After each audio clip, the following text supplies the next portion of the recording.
এই উম্মতের সওয়াব শুরুই হয় 10-এর থেকে। সবাই শুরু হতো 1-এর থেকে,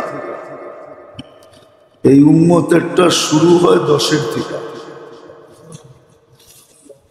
সবারটা 1-এর থেকে শুরু হতো, 1-এ যে শেষ হয়ে যেত। 1-এ শুরু, 1-এ শেষ। আমাদেরটা শুরু 10-এর থেকে, শেষ বেগাইরে হিসাবে দেয়। বেগাইরে হিসাব মানে সৃষ্টির কাছে এত সংখ্যা নাই। যেরকম বাংলায় কোটির উপরে কোনো সংখ্যা নেই, তখন আবার পিছনে আসতে হবে 2 কোটি, 3 কোটি, 4 কোটি। কোটির উপরে কোনো সংখ্যা নেই। আরবিতে হাজারের উপরে কোনো সংখ্যা নেই। ইংলিশে ট্রিলিয়নের উপরে কোনো সংখ্যা নেই। ট্রিলিয়ন গেলে আবার 1 ট্রিলিয়ন, 2 ট্রিলিয়ন আসতে হবে, বুড়া আবার পিছিয়ে আসতে হবে। এরকম দুনিয়ায় যত ভাষা আছে সব ভাষায় সংখ্যা সীমিত। উর্দুতে আরব খরবের উপরে কোনো সংখ্যা নেই, খরব। তারপরে আবার পিছিয়ে আসতে হবে 1 খরব, 2 খরব, আবার 1-2 মিলাইতে হবে। আল্লাহ বলে শুরু তোমাদের 10 থেকে, শেষ বেগাইরে হিসাব। তোমাদের কাছে এত সংখ্যা নেই, তোমাদের সংখ্যা সব শেষ হয়ে যাবে। কিন্তু তারপরও বুঝে আসে না। না আসার কারণ ওই 3টা বললাম না, 3টাই কারণ। মন, বিবেক, বুদ্ধি, এটা আমাদেরকে বুঝতে দেয় না। প্রাথমিক শিক্ষা দীক্ষা না থাকার কারণে বুঝতে দেয় না। মৌলিক শিক্ষা আমাদের নাই, খুব কম, রিয়ার। আটার ভিতরে লবণের সমানও না। আমাদের কাছে নাই প্রাথমিক মৌলিক শিক্ষা, যেটা 5 বৎসরের যে শিক্ষা দরকার ছিল, কমসে কম 3 বৎসরের যে শিক্ষা দরকার ছিল, ওটা আমাদের কাছে নাই। শিখে না, সন্তানদেরকে শিখায়ও না, একাডেমিক্যাল শিক্ষা শিখায় না। এটাকে লজ্জার জিনিস মনে করে, এটাকে ছোট খাটো, ছোট মনে করে, খাটো মনে করে। আরো অনেক শব্দ যোগ করা যায়, বাংলায় ডিকশনারিতে আরো শব্দ আছে, ওগুলো যোগ করা যায়। হ্যাঁ, প্রতিপন্ন মনে করে। আর পরিবেশ তো নাই, পরিবেশ নাই। আজকাল মুসলমান শুধু আলোচনা করে, খুশি হয়। অমুকরে মারলে অমুকে খুশি হয়, অমুকরে মারলে অমুকে খুশি হয়। ঠিক এরকম হয়ে গেছে।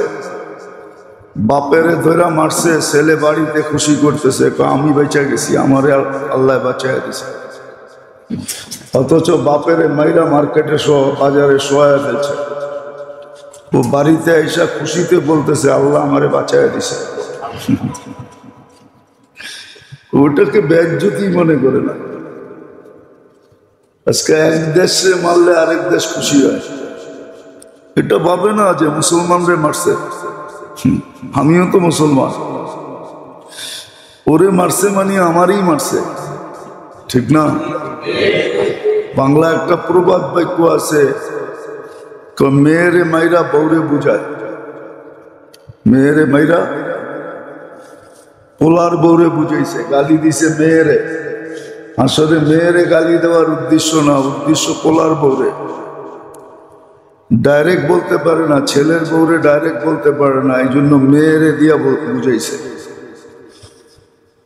কতটুক জ্ঞানহীনতা হইলে এরকম অবস্থা হয় মুসলমানের। আর হবে না কেন?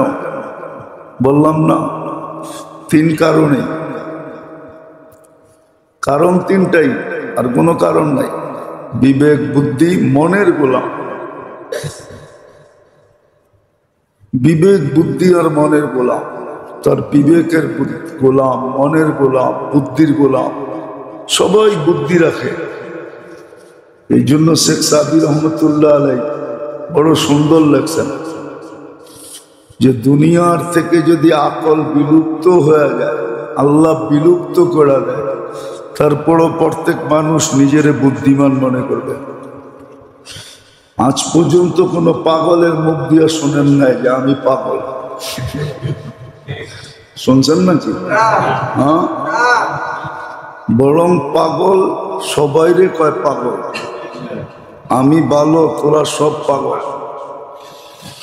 কাহিনী শুনছিলাম ছোটবেলা, নাম বলবো না, বাংলাদেশের কোন রাষ্ট্রপতি বলে পাবনা গেছিল পাগল গারদ দেখতে। তো ঘুরা ঘুরা দেখতেছে, তো পাগলরা বলতেছে কি দেখেন, কয়েকদিন আমগোর সাথে থাকেন আপনিও ভালো হয়ে যাবেন। এটা পেপারও ছিল। লোকটা নাই, দুনিয়ার থেকে চলে গেছে, নাহলে বলতাম, থাকলে বলে দিতাম না। তো উনি দেখতে গেছিল, পুরান লোক থাকলে এটা সত্যায়িত করবে। আর আপনারা তো ইতিহাস মিতিহাস খুব কম পড়েন, দেখার পরেই ভুলা যান। ছোটবেলা শুনছিলাম, আর ছোটবেলা না, মোটামুটি একটু বয়স তখন, বেশি দিনের কথাও না।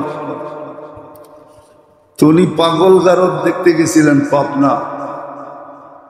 তো সব ঘুরা ঘুরা দেখতেছেন, তো পাগলরা বলতেছে দেখেন কি, আমাদের সাথে কয়েকদিন থাকেন, প্রথম আইসা আমরাও এরকম তাকাইছি, এখন আমরা ভালো হয়ে গেছি, আপনিও আমাদের সাথে থাকেন, আপনিও ভালো হয়ে যাবেন। অথচ উনি দেশের রাষ্ট্রপ্রধান। তো পাগল কোনোদিন আজ পর্যন্ত নিজেকে পাগল বলে নাই, বরং ওর সামনে যত লোক আছে সব পাগল, ও ভালো। এটাই শেখ সাদি রহমতুল্লাহ আলাইহি বলছেন। আকল যদি বিলুপ্ত হয়ে যায়,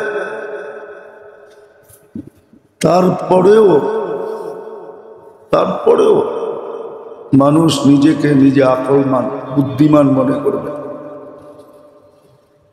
বলবেই না যে আমার বুদ্ধি বিলুপ্ত হয়ে গেছে।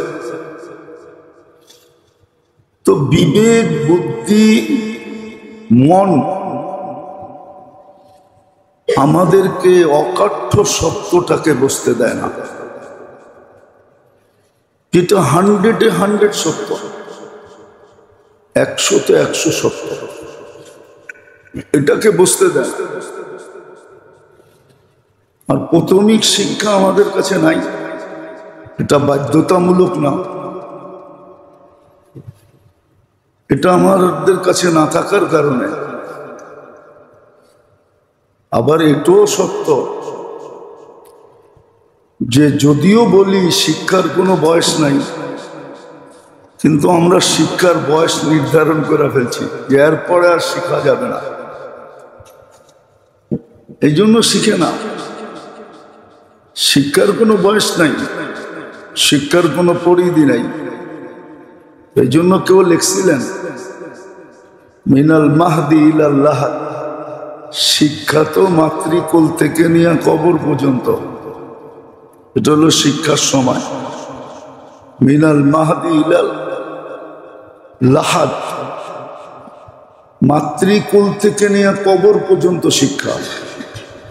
শিখতে থাকো, শিক্ষার কোনো শেষ নেই। কিন্তু আমাদের সমাজে যারা শিখে না, এরা শিখে না। হ্যাঁ, যদিও কোরআনে হুকুম আসছে ওয়ারাত্তিলিল কোরআন তারতিলা, নামাজে যে সূরা পড়ো সঠিক পড়ো, আবার এটার জন্য সহজও করছিলেন। একদিন বলছিলাম মনে হয় আমি, যে 3টা ছোট সূরা কোরআনে, ছোট আবার সহজও, বলছে এই 3টা দিয়ে জিন্দেগি কাটায় ফেলা।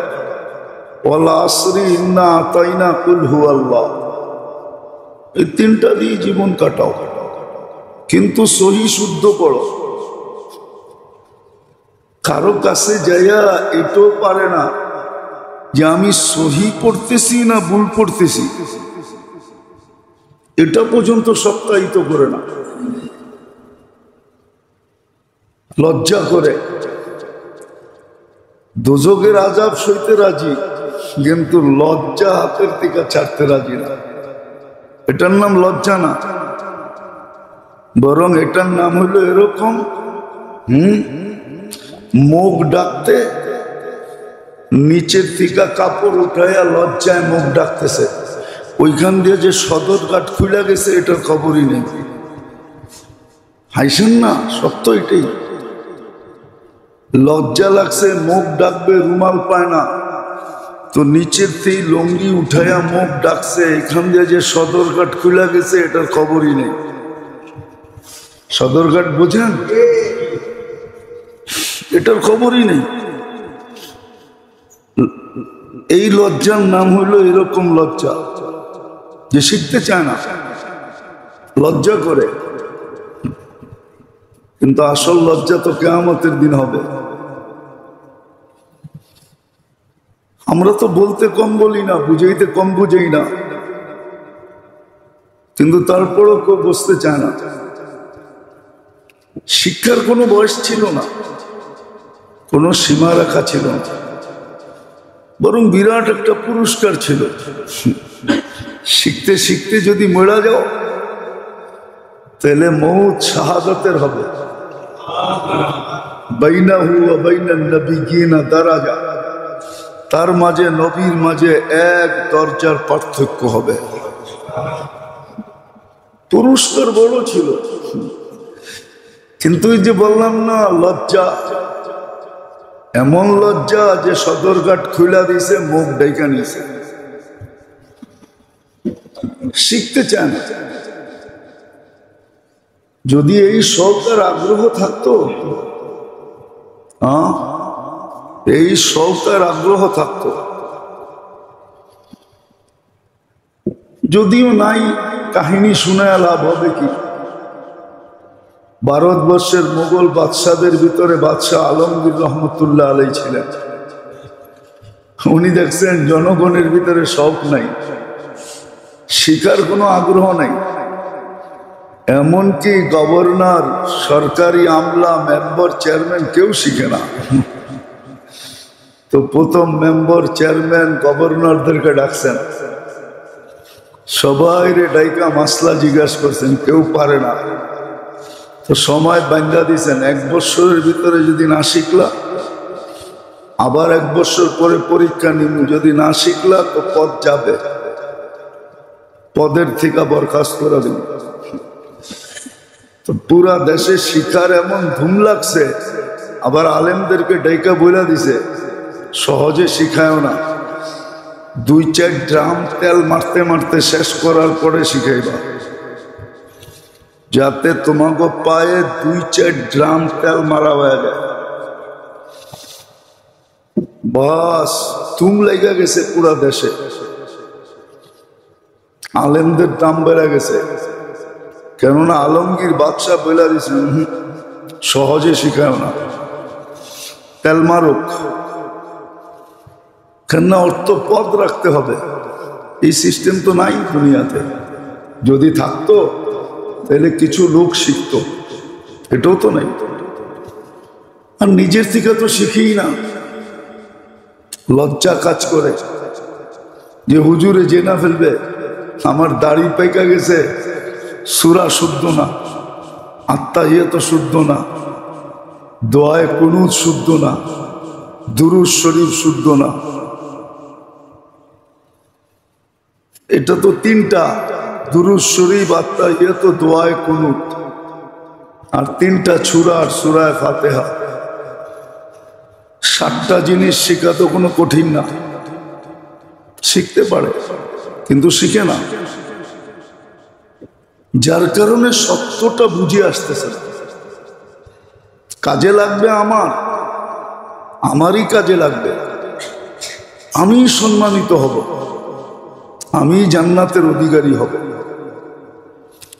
সুখ শান্তি ফুর্তি আমিই করব, মজা জান্নাতে আমিই নিব, কিন্তু তারপরও বুঝে আসে না। ওই তিন জিনিসের কারণে বুঝে আসে না। নাইলে শর্ট সময় 60-70 হইলেও তো মনকে বলতাম এই উম্মতের তো 60-70 বছরের হিসাব দিবে না। আগেও বলছি, এখনো বলতেছি, এই উম্মতের বয়স দুইভাবে কনসিডার হবে। যতক্ষণ ঘুমায় কলম বিরুদ্ধে যাবে না, আর যতক্ষণ প্রাপ্ত বয়স্ক না হয় কলম বিরুদ্ধে যায় না। এই দুটা বাদ দিলে কতক্ষণ থাকে? এতটুক সময় পরিশ্রম, আর পরিশ্রমও তো 24 ঘন্টা না। সারা দিনে চাইছে 1 ঘন্টা, 1 ঘন্টার বিনিময়ে 23 ঘন্টা মাফ হবে।